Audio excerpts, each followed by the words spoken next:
My dad is trying to force my spoiled stepsister on my summer trip, and even after I told him I'd never forgive him, he still won't listen, so I'm taking matters into my own hands to make sure he can't control me anymore. For some context, I, 17 female, am about to graduate. My friends and I have already planned a trip to a cabin for the summer before we start college. I've been babysitting since I was 13, so I've saved up a good amount of money and am very excited for the trip. When I was 15, my dad got remarried about a year and a half after my mom passed away. My dad's wife had a 13-year-old daughter, and as soon as we moved in together, they started to push her off on me and force us to do everything together. I don't like my stepsister. She's always throwing tantrums if she doesn't get what she wants. She's spoiled to the point that at my 16th birthday she got her own special cake so she wouldn't feel left out, and she also blew out the candles on my cake, and when I complained, my dad told me, "It's time to grow up. Being a sister is about sharing things." I told him I didn't have a sister, and I guess she overheard and she went on a rampage. The party was ruined. I then distanced myself more from them after that. I'm forced to either take her with me to places or stay home with her if I can't take her, or my dad or dad's wife can't watch her or don't want to deal with her. Imagine everything that I said she does with my dad and his wife onto a 15 to 17-year-old me. I was forced to take her bowling with me, and she would not stop trying to dig her hands in the part where the balls come out, and she tried running down the lane, so I had to take her home and my night was ruined. This happens a lot, but they don't care. I have tried to keep this trip a secret from her, but when I was in my room on the phone talking about it over pizza and music, I found out she snuck in and hid in the closet and was eavesdropping. She bursted out asking if she could come, and I told her no and to dig out. She started stomping her feet and she ran out. My friends begged me to not invite her.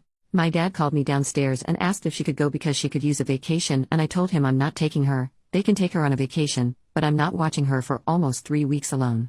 My dad's wife called me selfish and that my dad was paying for a portion of it anyway, and if Lily doesn't go, then I don't get to go.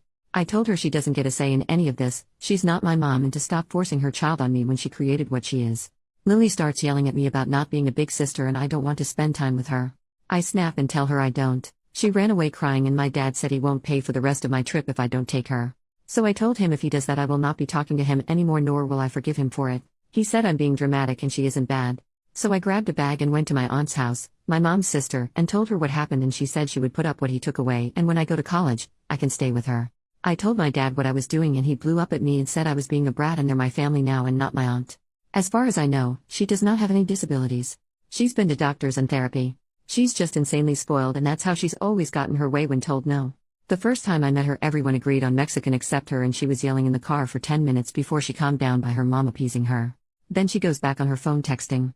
If she does, then that explains why she acts that way, and I can take it that she can't help it, but I still shouldn't be forced to watch her 24/7. Update 6 months later. I know a lot of people wanted an update to my last post. The trip happened and I did not end up taking her like I said I wasn't. From the time that I posted that up until the time that I left, the household was very tense and awkward. I was not speaking to any of them. The only person I had to confide in and talk to was my aunt, and I'm so grateful for her. My dad still thought that I was going to bring her on the trip, and I kept telling him that I am not watching her and she is not coming with me. The morning of the trip we left at like 6 in the morning. When he called me I was already about 5 hours out, so he couldn't do anything. When I got back it was a lot of yelling and crying from me and my dad and his wife. She said that I left them in a tough position and they had to stay home because they couldn't get anyone to watch Lily. My dad and I had a serious talk for hours and he agreed that maybe we need to separate so we can work on our relationship. Which hurt me because I would have liked for him to tell me I can stay in my own home while we do it. But I did end up going to my aunt's house with no issues. My dad and I started family therapy with just the two of us. His wife was pretty upset. He was actually listening to me and was seeing where I was coming from. Right when we were getting good and building a better relationship, I came over for dinner and he asked if we could integrate his wife and Lily into therapy, and I told him that I had no interest in having a relationship with them. She called me a selfish cunt and that I need to be grateful that she let me stay with them after she moved in. I waited for my dad to correct her and he was silent pretty much, so I left and I haven't talked to him in almost a month. He keeps showing me that he will not be on my side. So, to wrap things up, the cabin trip was so much fun. I have never felt so free from a burden. The trip was in June and we were there for almost a month. We extended it. When I was packing for school, my dad came to visit and I guess his wife called and he had to lie about where he was because I guess she doesn't want him to see me. So I told him, we don't need to have contact right now or continue therapy because it's clear which part of his family he cares more about.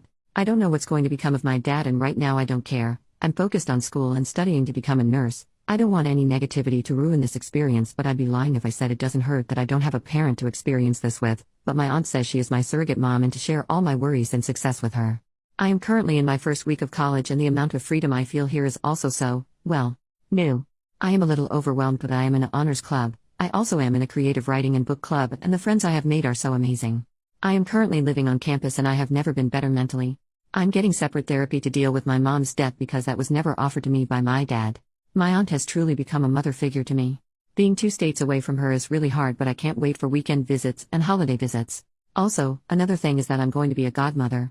My aunt was told at 22 that she would never be able to have kids, and she is currently 4 months pregnant, and I'm so excited because if anybody is going to be a good mother, I know it's going to be her. When she came to visit and tell me I think she saw I was a little worried. I told her I am so excited and happy for her and nothing will change that, but she's the only family I have right now and don't want to get left behind like I did at home, and we cried, and she promised me that she was filling in for my mom and she will be there for the rest of my life, whether I like it or not. I am planning the baby shower and I can't wait for the baby to be here. But yeah, that's it. Thanks all for checking up on me and giving me encouraging words.